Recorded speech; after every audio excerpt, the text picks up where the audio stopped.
Je vous salue, chers compatriotes congolaises et congolais. Tout dépend de l'heure à laquelle vous recevez ce podcast et bien sûr du coin du monde où vous vous trouvez. Je m'appelle El Padovano DJ. Je vous envoie ce message que j'ai bien voulu intituler Debout Congolais pour nous rappeler qui nous sommes, d'où nous venons afin de déterminer où nous devons aller, car bien entendu, le Congolais a droit à un bel avenir. Le but poursuivi est de réveiller, motiver la communauté en parlant des valeurs qui peuvent aider notre société à aller de l'avant. Le socio-culturel congolais, autrefois, fut un joyau de l'Afrique et du monde. Aujourd'hui, on en parle à peine. Ce mode de vie qui attirait toute la planète est devenu juste un système de vie corrompu et dépravé.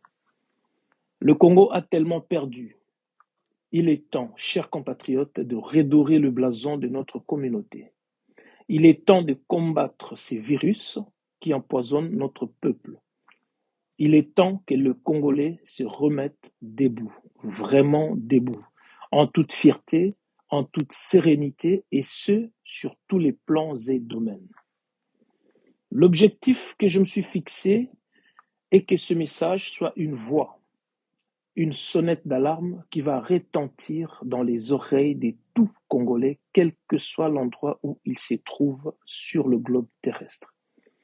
Redorer le blason de cette communauté qui a connu tellement de dépravations, qui a développé beaucoup d'antivaleurs que nous devons absolument combattre, demande que tout Congolais s'implique. Nous avons tellement régressé dans notre façon de vivre. L'éducation de base est presque inexistante. L'école est devenue un luxe dans notre communauté, ce qui fait qu'une grande partie de la jeunesse est passée à côté d'une bonne instruction. Il y a encore quelques décennies, les parents se souciaient et s'occupaient de leurs enfants comme il se devait. Aujourd'hui, faute des moyens, beaucoup de foyers ne s'en sortent tellement plus et à cause de cela, l'éducation a été, comme qui dirait, sacrifiée. Elle a perdu sa place dans cette société qui autrefois était basée sur un système éducatif construit sur une fondation solide. Notre système éducatif était tellement solide que des jeunes de divers horizons venaient faire leurs études supérieures chez nous au Congo. J'ai voulu profiter de ce podcast de la radio 4 saisons pour transmettre ce message. Je ne voudrais surtout pas être perçu comme un donneur de leçons, loin de moi cette idée. Je voudrais juste rappeler à tout Congolais que si chacun de nous met du sien, nous pouvons ensemble construire un Congo meilleur, rebâti sur une éducation de base solide, une instruction, un bon encadrement de la jeunesse, cette jeunesse qui constitue l'avenir de notre communauté. Quel futur devrions-nous espérer si la jeunesse de ce pays est déjà corrompue dès sa genèse? L'éducation est le meilleur investissement sur lequel une communauté puisse compter.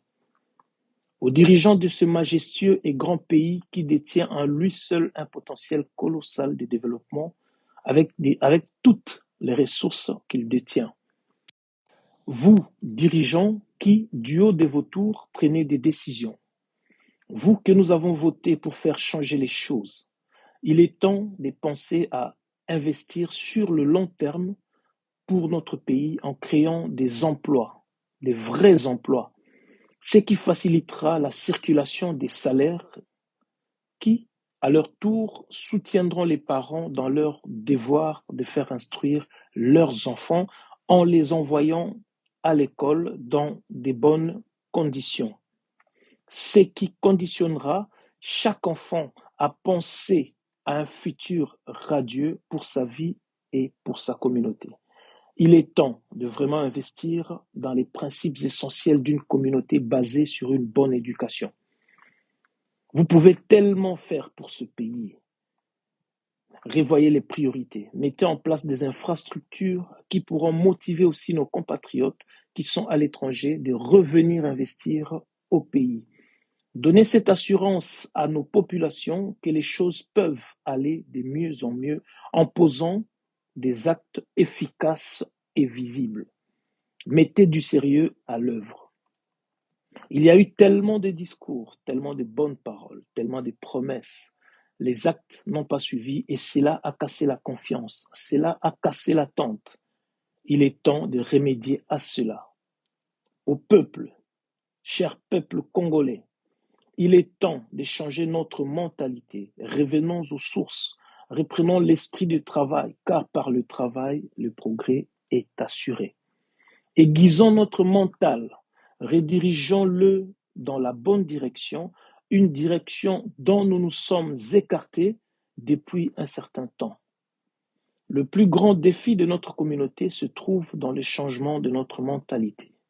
Nous devons y travailler assidûment afin que nous reprenions les bonnes habitudes. Chassons cette corruption mentale de nos esprits. Éradiquons ces virus qui fait croire aux Congolais que notre situation actuelle est normale, parce qu'elle ne l'est pas. Elle en est même très loin.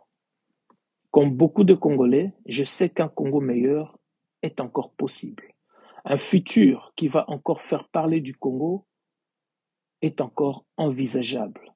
Alors, ensemble, travaillons dessus, mettons-nous à l'ouvrage dans une unité absolue et préparons l'avenir de ces beaux, majestueux et grands pays dans la justice, dans la paix et le travail, comme le disent si bien nos armoiries.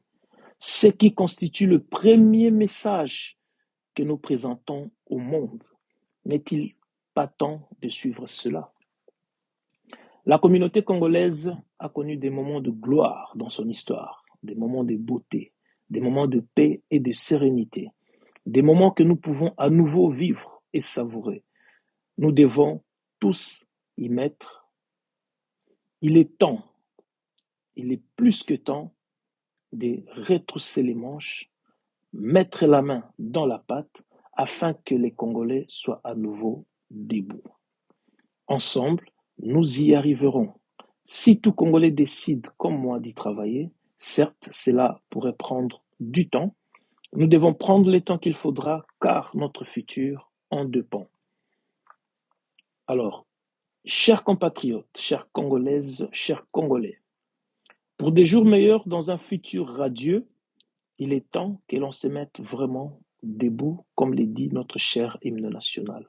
Nous unir, travailler main dans la main, afin de reforger notre mentalité qui, en ce net moment, est la clé pour développer notre pays, et c'est dans la justice, la paix et le travail. Et par-dessus tout ça, dans une unité absolue. Où que tu sois, réveille-toi, reprends confiance et conscience qu'il est temps et que ton pays a besoin de toi, car l'heure de Salongo a sonné. Alors, cher Congolais, il est plus que temps de te mettre debout pour ton avenir, de te mettre debout pour ton pays. Ce message est destiné à tout Congolais. Il est le tout premier message d'un podcast que je vais lancer. J'ai voulu rendre hommage à mon peuple en lui adressant un message qui vient de mon cœur. Lèvons-nous, mettons-nous debout pour l'avenir de notre pays. Mettons-nous debout pour l'avenir de nos enfants. Mettons-nous debout pour cette jeunesse, car l'avenir de ce pays dépend de cette jeunesse. Je vous remercie d'avoir écouté ce message. N'oubliez pas de vous abonner à mes réseaux sociaux. Ils sont tous sous le pseudonyme El Padovano DJ afin de ne rien rater de ce podcast. Le meilleur est à venir. Le meilleur est toujours à venir. Que la paix soit dans vos maisons. Merci.